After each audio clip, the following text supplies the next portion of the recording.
Release and relax అంటే కూర్చోండి ఒకసారి. లాస్ట్ నేను ఇంకోటి చెప్పేద్దాం. మీరు డస్ట్ ముందు కూర్చుంటారు కాబట్టి నెక్ పెయిన్ బ్యాక్ పెయిన్ వస్తుంది కదండి. బ్యాక్ పెయిన్ నెక్ పెయిన్ ఎవరికైనా ఉన్నాయా? ముందు బ్యాక్ పెయిన్ నెక్ పెయిన్ ముందు అవి ఎందుకు వస్తాయో తెలిసిన తర్వాత ఏ ఆసనానికి ఉపయోగం మనకు తెలియదు. డాక్టర్లు ఏంటంటే మిగతా వచ్చింది తేడా ఏంటంటే వాళ్ళకి తెలుసు అది ట్రీట్మెంట్ చెప్పగలుగుతారు. సో ఇప్పుడు బ్యాక్ పెయిన్ నెక్ పెయిన్ ఎందుకు వస్తుంది? మనం ఫ్రంట్కి బెండ్ అవడం వల్ల రీల్స్ చూస్తూ ఇలా పెట్టడం వల్ల లూబ్రికేషన్స్ ఎవరు పడిపోతాయి. మన బాడీలో మొత్తం 33 కోసులు ఉంటాయి. 33 కోసులు ఉంటాయి. 7 కోసులు మెడ దగ్గర, 26 కోసులు వీపు దగ్గర ఉంటాయి. అందుకే దీంట్లో 1000 కోసాలు. సో అందులో లూబ్రికేషన్ సమానంగా ఇలా ఉండలేదు. మీరు ఫ్రంట్కి బెండ్ అయ్యే కొద్దీ ఇలా టైపింగ్ చేస్తున్న కొద్ది మెడలో పెట్టి వీపు చూడటం కొద్ది ఆ లూబ్రికేషన్ ఎవరు పడుతుంది. ఎప్పుడైతే లూబ్రికేషన్ ఎవరు పడిందో మీకు వెనకాల ఖాళీ ఉండడం వల్ల మీకు బ్యాక్ పెయిన్ నెక్ పెయిన్ వస్తుంది. అందుకే మీకు బ్యాక్ పెయిన్ నెక్ పెయిన్ వచ్చిన డాక్టర్ నేల మీద పడుకుంటారని చెప్పి ఎక్కడ చెప్పారు విన్నారండి. నేల మీద పడుకుంటే దింగ్ తీసేసి పడుకుంటూ అంటారు.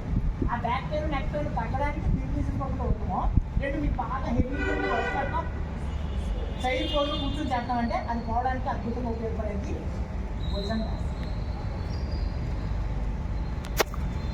మన బ్యాక్ పెయిన్ నెక్ పెయిన్ ఎందుకు వస్తుందండి? ఫ్రంట్కి వంగడం వల్ల కదా, లూబ్రికేషన్ ఎవరికి పడిపోవడం వల్ల కదా.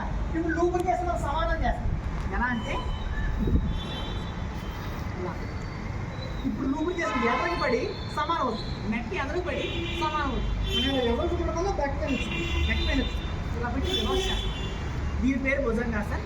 బ్యాక్ పెయిన్ నెక్ పెయిన్ తగ్గడానికి అద్భుతమైంది. ఇందులో ఉన్న సైన్స్ ఆ సైన్స్ లూబ్రికేషన్ ఎవరికి పడితే ఫ్రంట్కి పడితే మనకి బ్యాక్ పెయిన్ వస్తుంది. నెక్ దగ్గర లూబ్రికేషన్ ఎవరికి పడితే నెక్ పెయిన్ వస్తుంది. ఆ లూబ్రికేషన్ మనం సమానం చేస్తాం. ఇప్పుడు మీరు అంతా భుజంగాసన్ చేస్తారు. వస్తారని ఫోటో ఇస్తాం. హస్త వస్తానా? పాద హస్త హస్త ఉత్తాన పాద హస్త హస్త ఉత్తాన.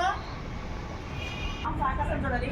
బాడీలో ఏ పార్ట్ టైట్ చేసి ఉంచకండి. టైట్ చేస్తే అది ఆసనం అవుతుంది, శవాసనం అవ్వదు. ఇది రిలాక్సేషన్ పోజ్. ఇది ఇటువరకు చేసిన దానికి రక్తం స్పీడ్గా అటు ఇటు తిరుగుతూ ఉంటుంది అనమాట. దానికోసం ఇది ఈ రిలాక్సేషన్ పోజ్లోనే మీ బాడీలో బ్లడ్ సర్క్యులేషన్ మొత్తం జరుగుతుంది. బ్లడ్ సర్క్యులేషన్ ఉపయోగం మీరు తిన్న ఆహారం తాగే నీరు పీల్చే కానీ మీరు చివరికి వేసుకున్న మిక్సర్ కూడా పైనుంచి కిందకి కింద నుంచి పైకి మూవ్ అవుతూ ఉంటుంది. ఓకేనండి.